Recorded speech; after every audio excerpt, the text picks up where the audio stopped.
Hello friend नमस्कार जय जगन्नाथ मु अनिता स्वागत करछि संतानदा किचन को आज आमे गोटे माछ रेसिपी बनैबा चलतु रेसिपी स्टार्ट करबा। तो एबे तो हमर विंटर सीजन चलछि विंटर सीजन ले आपण समुद्र माछ खांतु बहुत बढ़िया ही लागिबो हमें प्राय समुद्र माछ ही आनी की खाऊ। तो वीडियो टी भल लागले प्लीज लाइक कर देबे चैनल नुआ थिले प्लीज चैनल को सब्सक्राइब करनेबे एमती ओडिया रेसिपी आपण माने देखि परिबे। प्रथमे देखतु मु विंटर सीजन पई एथिरे मु माछ नेछि खंगा माछ को माने ए माछर ना कौन जानी आप कमेंट करी कहे आड़े तो कहते खंगा माछ तो मु आ जानी माछर ना।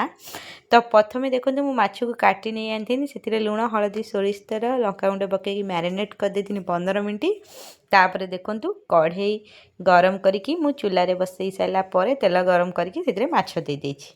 तो यहाँ आम आज चूल्हे ही बनाऊँ भिडियोटी भल लगे प्लीज लाइक करदे आपड़ चाहिए आकु एमती ही कंचा ही माछ बनई पारे से माछ जी दौले सी ही कहले कंचा बनई पारे किंतु मुझे फ्राए करके ही बनई कहीं फास्ट ए माछटा बनाऊँ आम खाइनु तो से लगी। तो एबे देखु माछ गोटे साइड आमर हो आम आर साइड को नोटेदेबा। तो एमती करके आम सबू माछ बनैबा।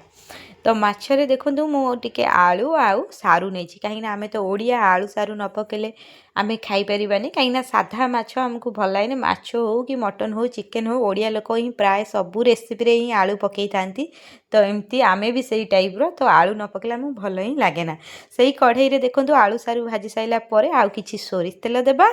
तापर सोरिष तेल गरम हो सारापर मसला देबा जमती आम नॉर्मली मसला नियंती अदा रसुण पियाज टमाटर तो ताकू सबू मसला करदे ताकू पकेबा। तापर एथिरे पकेबा हल्दी गुंड 1.5 चामच लंका गुंड स्वाद अनुसार आ टेस्ट अनुसार आम लुण पकेदेबा ताकू भल भाव गोलेबा।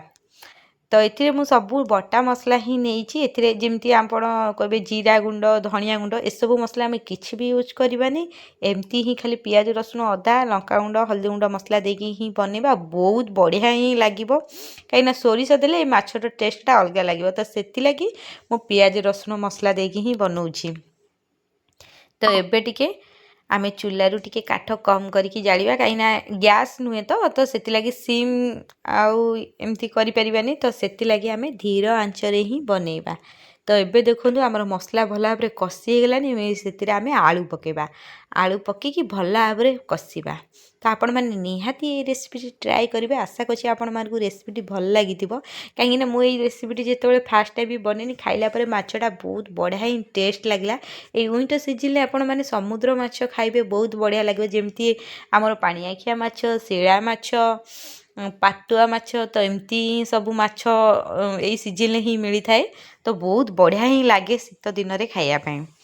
तो एबे देखो मसला आमर भल भाव कषि गला ताकू टिके आमे गोड़े गोड़े ही कषिबा आ भल भाव जमी आलू सारू सहित मसला कषि हो मसलाटी जिते आम चूल्हे भल भाव कषिबा बहुत बढ़िया ही लगे आर बास्ना मुझे कषुची बहुत बढ़िया ही आसूला।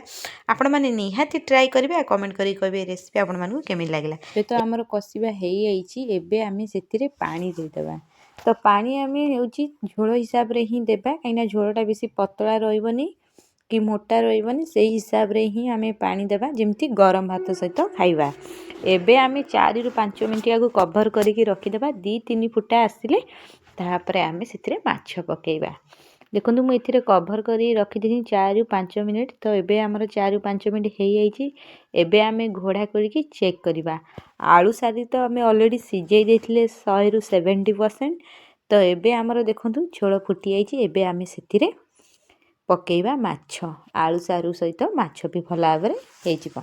तो प्रथमे आम माछर मुंड आ लांज देदेबा यही माछर मुंड आ लांज बहुत बड़ ही थाए तो माछर जो फिसटा थाए मझी फिसटा बहुत भल साइज ही थाए कि मुंड लांज बहुत बड़ थाए। तो एबे आम एमती करके सबू माछ देदेबा आ मिनिमम आपको 5 ରୁ 6 फुटा फुटेबा देवा। आशा करछि आपण मानकु रेसिपी भल लगी रेसिपी भल लगे प्लीज लाइक करदेबे चैनल नुआ थिले प्लीज चैनल को सब्सक्राइब करेंगे एमती ओडिया गाँवली रेसिपी आपण माने देखि पारिबे। तो निहाती ये रेसिपी ट्राए करेंगे आ कमेंट करी कहे रेसिपी आपण मानकु केमिति लागला। एबे देखो आमर तरकारी हो गलानी एबे आमे ଗୋଟେ ତଳକୁ କାଢ଼ି ନେବା ଗୋଟେ ଜାଗାକୁ, ସେଥିରେ ଆମେ ଗରମ ମସଲା ଆଉ ଧନିଆ ପତ୍ର ପକାଇଦେବା। ମୋ ପାଖରେ ଏଭେଲେବୁଲ୍ ଧନିଆ ପତ୍ର ନାହିଁ, ସେଥିରେ ଆମେ ଗରମ ମସଲା ପକାଇଦେବା। ରେସିପି ତ ଆମର ହେଇଯାଇଛି। ଆଶା କରୁଛି ଆପଣମାନଙ୍କୁ ରେସିପିଟି ଭଲ ଲାଗିଥିବ। ଆଜି ପାଇଁ ଏତିକି। ଦେଖା ହବ ଆଉ ଗୋଟେ ନ୍ୟୁ ରେସିପିରେ। ଜୟ ଜଗନ୍ନାଥ।